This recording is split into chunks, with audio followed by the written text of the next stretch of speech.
अस्सलामुअलैकुम स्टूडेंट्स, आज हम सीखेंगे एक्सरसाइज नंबर 1.3 का क्वेश्चन नंबर 2। क्वेश्चन नंबर 2 की स्टेटमेंट हमारे पास है, factorize the following polynomial into its linear factors. हमारे पास यहाँ कुछ पॉलिनोमियल्स हैं, हमने उसको लीनियर फैक्टर्स यानी जिसमें वेरिएबल की पावर 1 हो उसमें कन्वर्ट करना है। इसके पार्ट नंबर 1 में हमारे पास वैल्यू है जी का क्यूब प्लस 8।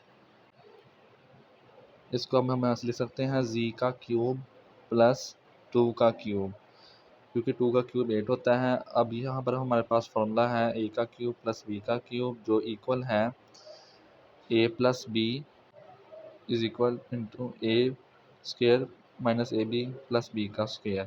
ए इसमें हमारे पास जी है और बी हमारे पास 2 है, तो हम लिखेंगे यहाँ पर जी प्लस 2 जी का स्क्र यानी कि ए का स्क्र माइनस ए बी यानी कि जी 2 प्लस बी का स्क्र यानी कि 2 का स्क्र।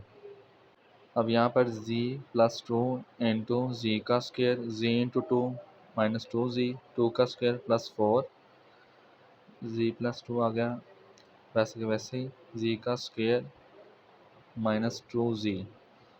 अब यहाँ पर देखिए हमारे पास यहाँ फैक्टराइजेशन नहीं हो रही, तो अब यहाँ पर हम फार्मूला कंप्लीट करेंगे। हमारे पास यहाँ पर फार्मूला है जी a माइनस बी का होल का स्क्र, जो इक्वल है, ये देखें, ए का square minus 2ab plus B का स्क्वायर। यहाँ पर हमारे पास ए का स्क्वायर भी है माइनस 2a है, लेकिन बी नहीं है। बी की वैल्यू फाइंड करने के लिए जो लीनियर के साथ यानी कि जिस वेरिएबल की पावर 1 है उसके साथ जो कोफिशिएंट है उसको हम 1/2 से मल्टीप्लाई करवाएंगे, तो हमारे पास जो आंसर आएगा उसको हम ऐड भी करवाएंगे उसके स्क्वायर को, और उसके स्क्वायर को हम माइनस भी करवाएंगे। तो यहाँ पर हमारे पास 1 आया है, तो हम 1 के स्क्वायर को ऐड भी करवाएंगे और 1 के स्क्वायर को हम नेगेटिव भी करवाएंगे प्लस 4, वैसे का वैसे ही आ जाएगा। अब यहाँ पर हमारे पास z प्लस 2 इंटू, ये हमारे पास फॉर्मूला कंप्लीट हो गया है, तो आ जाएगा a माइनस बी का होल का स्क्वायर। इसमें a हमारे पास z है और b हमारे पास 1 है, तो आ जाएगा z माइनस 1 का होल का स्क्वायर, 1 का स्क्वायर माइनस 1 ही आएगा plus 4 z plus 2 into z minus 1 का होल का स्क्वायर माइनस 1 प्लस 4 3। अब यहाँ पर देखिए ये वैसे ही आ गया, यहाँ प्लस में है, मुझे यहाँ माइनस में चाहिए, तो माइनस माइनस प्लस हो जाएगा। मैंने यहाँ माइनस लिख लिया क्योंकि फार्मूला मुझे कंप्लीट करना है। जी प्लस 2 इंटू जी माइनस 1 का स्क्वायर माइनस माइनस 1 3 के साथ मल्टीप्लाई हो रहा है, तो माइनस 1 इंटू 3, जब ये मल्टीप्लाई हो जाएगा तो वही आंसर आएगा माइनस 3। जेड आ गया, ये वैसे ही आ जाएगा। माइनस 1 की जगह हम लिख देंगे अयोटा का स्क्वायर, क्योंकि वो माइनस 1 के इक्वल होता है, इंटू 3 आ जाएगा। अब इस नेक्स्ट स्टेप में हमारे पास जी प्लस 2 वैसे का वैसे ही जी माइनस 1 का होल का स्क्वायर वैसे का वैसे ही माइनस अयोटा स्क्वायर। अब यहाँ पर हमारे पास 3 किसी का भी स्क्वायर नहीं है, तो इसका स्क्वायर करने के लिए हम इसके स्क्वायर रूट लेकर उसका स्क्वायर लेंगे, क्योंकि स्क्वायर रूट स्क्वायर कैंसिल हो जाएगा, तो 3 हमारे पास वैसे ही आ जाएगा। इसलिए मैंने इसका स्क्वायर रूट 3 का लिया है और उसका स्क्वायर लिया है। जी प्लस 2 इंटू जी माइनस 1 का स्क्वायर होल स्क्वायर माइनस इन दोनों के स्क्वायर मैंने इकट्ठा कर लिया है अयोटा स्क्वायर रूट 3। अब यहाँ पर देखिए हमारे पास ये फार्मूला कंप्लीट हो गया है, ए का स्क्वायर माइनस बी का स्क्वायर। अब इस वैल्यू को हम एक बंदा पॉजिटिव में एक दफ़ा नेगेटिव में लिखेंगे, तो आ जाएगा हमारे पास z plus 2 into z minus 1 minus square root 3 iota into z minus 1 plus 3 square root iota. अब इसका हम पार्ट नंबर 2 करते हैं। पार्ट नंबर 2 में हमारे पास वैल्यू है जी का क्यूब प्लस 27 को हम लिख सकते हैं 3 का क्यूब। अब यहाँ पर हम इसका फॉर्मूला लगाते हैं, जो आ जाएगा ए का क्यूब प्लस बी का cube equal to A plus B into A का square minus A B plus B का स्क्वायर। अब इसमें ए हमारे पास जी है और बी हमारे पास 3 है, जब लिखेंगे तो हमारे पास आ जाएगा जी प्लस 3 इंटू जी का स्क्वायर माइनस जी 3 प्लस 3 का स्क्वायर, जी प्लस 3 जी का स्क्वायर माइनस 3 जी, 3 का स्क्वायर हमारे पास 9 होता है।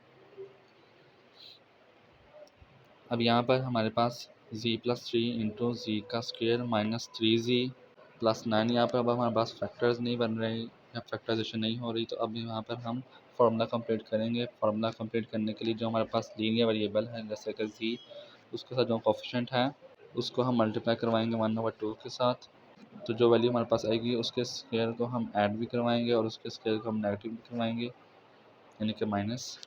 अब यहाँ पर हमारे पास 3/2 आया, तो हमने उसके स्क्वायर को ऐड भी करवाया और नेगेटिव भी करवाया, +9 वैसे का वैसे ही, 3 + 3।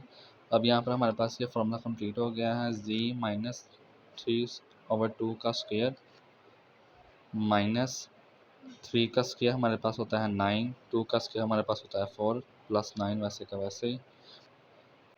अब ये वैसे का वैसे ही z+3 into z-3 divided by 2 का स्क्वायर प्लस माइनस, यहाँ प्लस है, प्लस माइनस माइनस से होता है, -9 + 4 9 का 36 डिवाइडेड बाई 4, वैसे वैसे ही -9 + 36 हो जाएगा 27 डिवाइडेड बाई 4।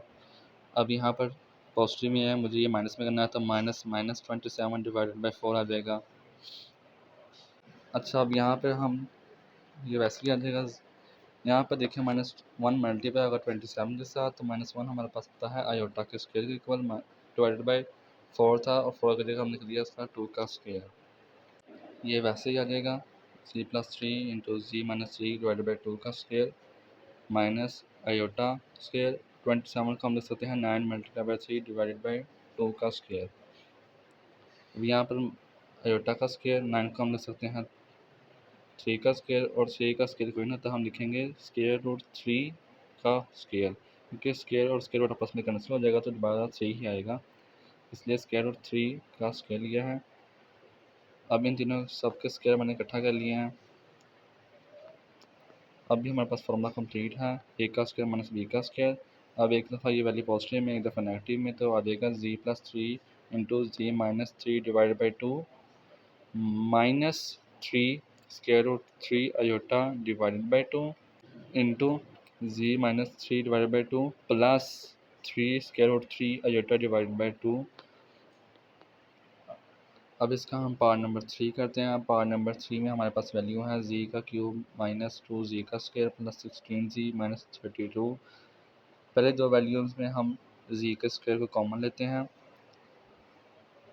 और पीछे बचेगा हमारे पास z -2, और दूसरे दो में से हम 16 को कॉमन लेते हैं तो आ जाएगा z-2। अब z-2 इन दोनों में से कॉमन है तो एक साइड पे आ जाएगा, और पीछे बचेगा z का square plus 16 z-2 into z का स्क्वायर प्लस, हम यहाँ माइनस चाहिए तो माइनस माइनस 16 लिखेंगे हम, फॉर्मूला कंप्लीट करना है।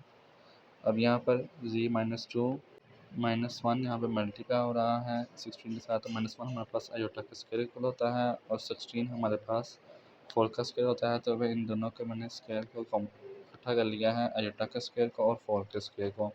अब ये फॉर्मूला यहाँ पे कंप्लीट है। अब एक दफ़ा ये वैल्यू पॉजिटिव में और एक दफ़ा ये वैल्यू नेगेटिव में आ जाएगी, z-2 into z-4 iota into z+4 iota, और ये इसका आंसर है। अब इसका हम पावर नंबर 4 करते हैं। पावर नंबर 4 में हमारे पास वैल्यू है z⁴ प्लस 21 z का स्क्वायर माइनस 100। अब यहाँ पर हमारे पास फैक्टराइजेशन हो रही है, हमें ऐसे दो नंबर चाहिए जिसको मल्टीप्लाई करने से 100 आ रहा हो और प्लस माइनस करने से 21 आ रहा हो। ऐसे दो नंबर्स हमारे पास यहाँ पर हैं 25 और 4। 25 को अगर हम माइनस करेंगे 4 के साथ तो आ जाएगा 21, और जब इनको मल्टीप्लाई करवाएंगे तो हमारे पास इसका आई वैल्यू आएगी 100। तो हम लिख देंगे z⁴ प्लस 25 z का स्क्वायर माइनस 4 z का स्क्वायर माइनस 100। अब पहले दो वैल्यू में से हमारे पास z का स्क्वायर कॉमन आ रहा है, तो पीछे बच गया z का स्क्वायर प्लस 25 माइनस 4, दूसरी वैल्यू में से कॉमन ले रहे हैं तो आ जाएगा z का स्क्वायर प्लस 25। अब z का स्क्वायर प्लस 25 दोनों में से कॉमन आ गया, पीछे बच गया z का स्क्वायर -4। अब यहाँ पर हमारे पास वैल्यू पॉजिटिव में है, हमें नेगेटिव में करनी है तो माइनस माइनस आ जाएगा 25। यहाँ पर z का स्क्वायर 2 का स्क्वायर, z का स्क्वायर -1 मल्टीप्लाई हो रहा है 25 के साथ, तो आ जाएगा आयोटा स्क्वायर, क्योंकि -1 आयोटा स्क्वायर इक्वल होता है, और 5 का स्क्वायर आ जाएगा 25 की जगह। तो इन दोनों के मैंने स्क्वायर को इकट्ठा कर लिया है। z यहाँ फॉर्मूला कंप्लीट हो गया तो आ जाएगा z-2 इंटू z+2, और यहाँ पे फॉर्मूला कंप्लीट हो गया तो आ जाएगा z-5 iota into z+5 iota. Into z minus two into z plus to.